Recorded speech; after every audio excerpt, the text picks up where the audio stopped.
In a small, bustling village nestled between rolling hills and sprawling fields, lived a woman named Mine. Life hadn't been easy for her. After her husband passed away, she was left with two young children, Rahul and Priya, and a mountain of responsibilities. With very little money and no more formal education, Mina's options were limited, but what she did have was a heart full of love for her children and a magical touch in the kitchen. Every day, Mina would wake up before dawn, her mind racing with worries about how to provide for her family. One morning, as she watched her children eat a simple yet delicious meal she had prepared, an idea sparked within her. What if, she thought, I could share my cooking with others? It was a daunting thought, but the determination in her children's eyes gave her the courage she needed. With her meager savings, Mina bought a few essential supplies. She found a small, shady spot under a large banyan tree by the main road that connected her village to the nearby town. This was it. This was going to be her new beginning. She set up a makeshift stall with a few wooden planks and a small,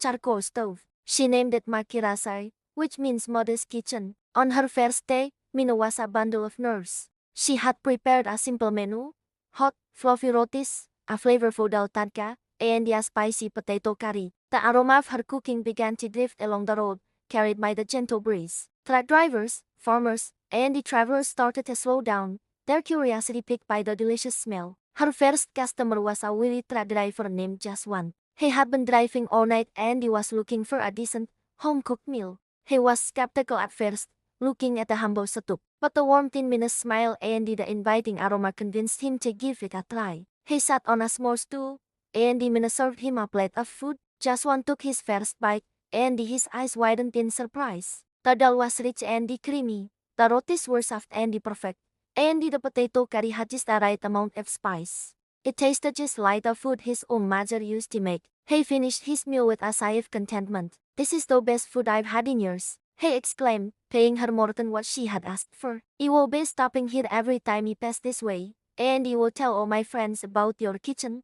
Jaswant kept his word. Soon, more and more truck drivers started stopping at Makirasar.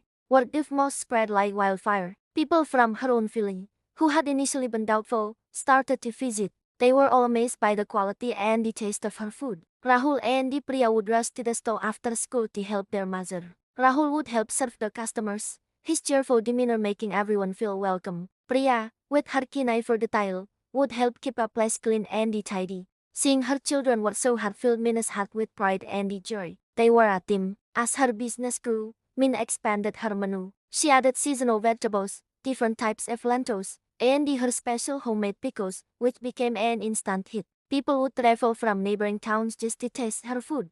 Her small stall was no more longer just a place to eat. It became a community hub, a place where people would gather, share stories, and enjoy a hearty meal. But success often attracts envy. A wealthy restaurant owner from the nearby town, Mr. Verma, saw Mina's growing popularity as a threat to his business. He couldn't stand the fact that a simple village woman with a tiny stall was more popular than his fancy restaurant.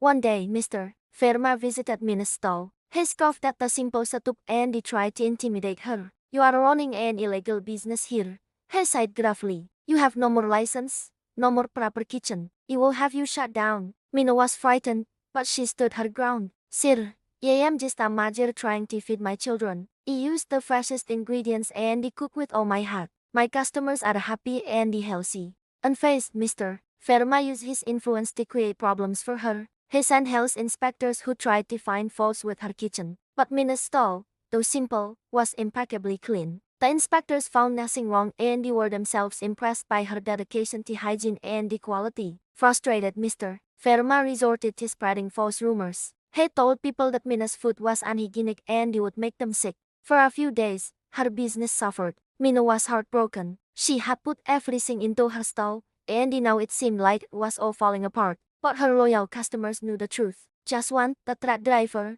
gathered all his friends and colleagues. "We all know the truth," he announced. "Mina's food is made with love and is cleaner than any fancy restaurant. We will not let these lies destroy an honest woman's livelihood." They all rallied behind her. They brought more people to her stall, vouching for her food and her character. The community's support was overwhelming. Soon, Mr. Verma's lies were exposed, and his own restaurant's reputation began to suffer. People chose honesty and he had offered his empty grandeur. Seeing the immense support from the community, the village had decided to help Mina. He helped her get a proper license and allotted her a bigger, permanent space to build a small dhaba, a proper roadside restaurant. With a loan from the village cooperative and the help from her customers, Mina built her dream dhaba. Tanu Makirasai was a simple but beautiful structure made of brick and wood. It had a proper kitchen, comfortable seating, and the same old banyan tree providing shade and comfort. Mina continued to cook with the same love and passion. Her children, now young adults, managed the dhaba with her. Rahul handled the operations, and Priya managed the accounts. Years passed, and Makirasai became a landmark. It was known not just for its delicious food, but for the story of the woman who built it from nothing. Mina never forgot her humble beginnings. She made sure that a portion of her earnings went towards helping other single mothers in her village start their own small businesses. She proved that with courage, hard work, and a little bit of love, anything is possible. Mina's story became an inspiration, a reminder that success isn't about how much you have, but about how much you give. And in the heart of the village, under the shade of the banyan tree, the aroma of our mother's love continued to welcome everyone, one delicious meal at a time. Thank you so much for watching our story today. If you enjoyed it, please give it a thumbs up and subscribe to our channel for more animated stories. We'd love to hear your thoughts in the comments below. See you next time.